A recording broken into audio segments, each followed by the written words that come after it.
Welcome to my party, we're just getting started. A life is a dream or a nightmare scarring. Hand me a drink cause I think I'm going all in. Get me a string cookie. Bukan lagi melawan tim seperti Singapura, Thailand, atau Malaysia, laga hidup mati timnas Indonesia akan tersaji saat menghadapi timnas Jepang, tim yang secara ranking FIFA terpaut jauh di atas Indonesia.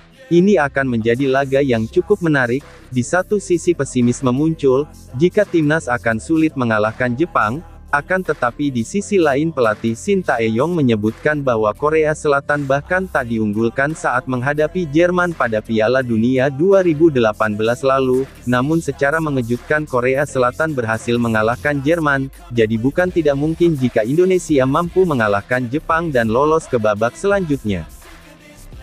Saya juga punya pengalaman sebagai pelatih, terkhusus pada Piala Dunia 2018, tidak ada yang bisa mengira Korea Selatan menang lawan Jerman, jadi kita tidak akan menyerah, tetap maju terus, tidak pernah menyerah, terima aksi, ujar Shin Tae-yong. Semangat itulah yang coba diberikan Shin Tae-yong kepada para pemain timnas Indonesia, meskipun di atas kertas timnas Indonesia memang jauh diunggulkan dari timnas Jepang, akan tetapi dalam sepak bola semua bisa terjadi, seperti badak laga sebelumnya saat Indonesia tak diunggulkan kala menghadapi Vietnam, namun hasil akhir menunjukkan bahwa Indonesia mampu untuk mengalahkan Vietnam meskipun dari titik putih.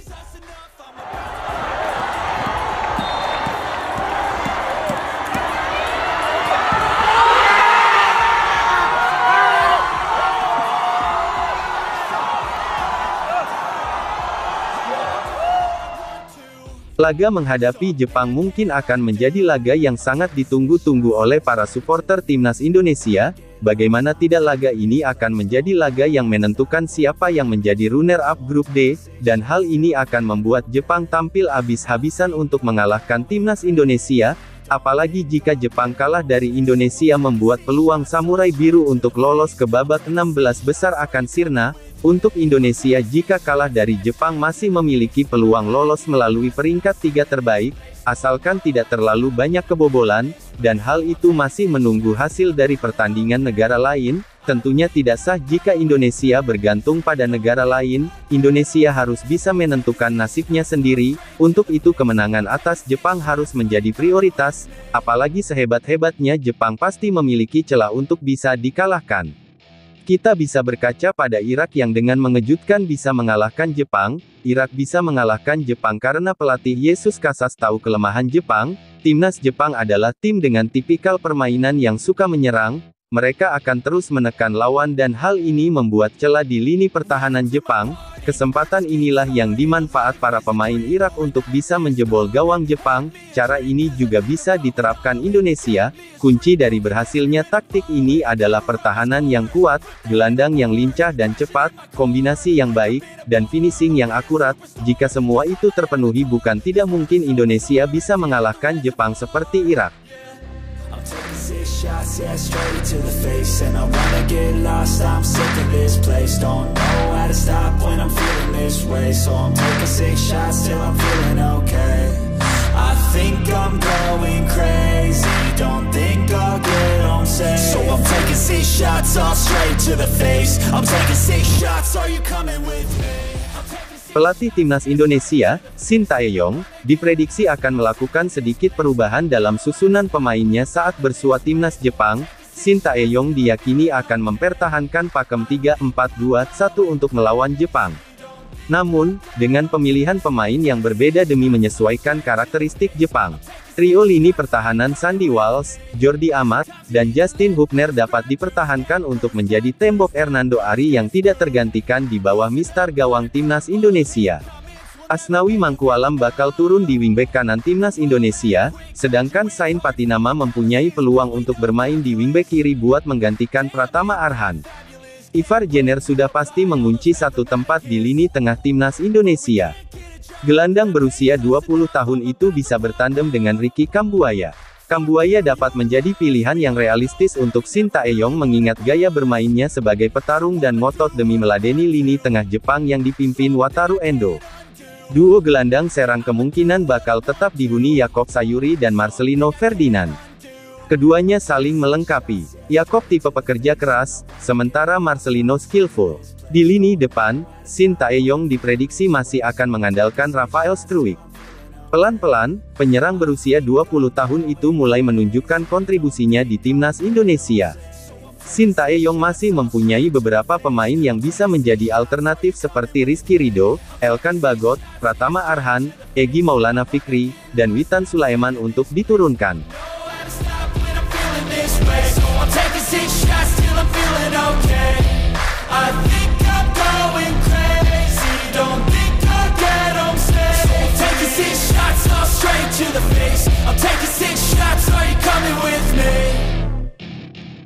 Untuk timnas Jepang, Hajime Moriyasu secara tidak langsung menjelaskan strategi apa yang akan mereka gunakan untuk melawan timnas Indonesia.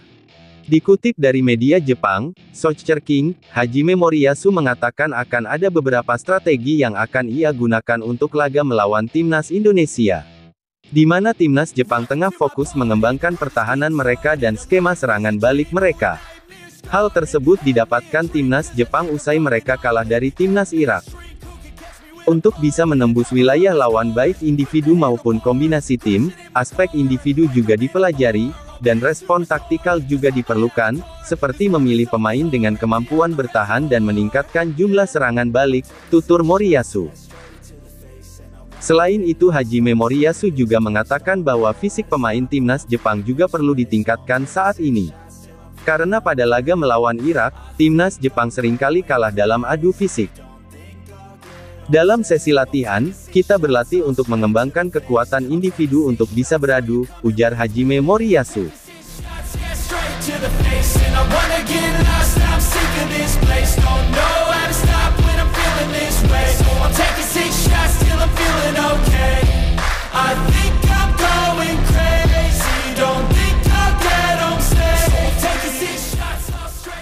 Melihat tanggapan tersebut, tampaknya timnas Indonesia wajib waspada menghadapi timnas Jepang.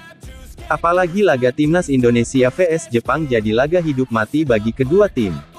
Secara total pertemuan timnas Indonesia sudah 15 kali melawan Jepang. Namun pertemuan Jepang vs Indonesia sudah tidak pernah terjadi sejak tanggal 11 Juni tahun 1989 ketika tim Samurai Biru menang 5-0 pada kualifikasi Piala Dunia 1990. Total dari 15 pertemuan, Indonesia sukses meraih 5 kemenangan atas Jepang. Bahkan tim Garuda pernah menang 7-0 atas Jepang pada turnamen Merdeka 1968 di Malaysia. Namun, kemenangan terakhir timnas Indonesia atas Jepang terjadi hampir 43 tahun lalu.